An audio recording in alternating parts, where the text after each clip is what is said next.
Video చూసారా? మెడని చాలా బలంగా తిప్పటం లేదా బలవంతంగా క్రాక్ చేయటం మూలంగా నిజంగా ఇలాంటి ప్రమాదం వచ్చే అవకాశం ఉంటుందా?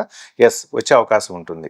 నా దగ్గరికి వచ్చే కొంతమంది యంగ్‌స్టర్స్ పేషెంట్స్‌లో పక్షవాతంతో వస్తుంటారు. సో, వాళ్ళకి కారణం ఏంటి అని మనం అడిగినప్పుడు సెలూన్‌లో కానీ లేకపోతే ఏదైనా చికిత్సలు చేసుకున్నప్పుడు గానీ మెడని చాలా బలంగా క్రాక్ చేయటం అంటే మసాజ్ చేసేటప్పుడు అట్లా జరగటం మూలాన ఇటువంటి సమస్య వచ్చే అవకాశం ఉంటుంది.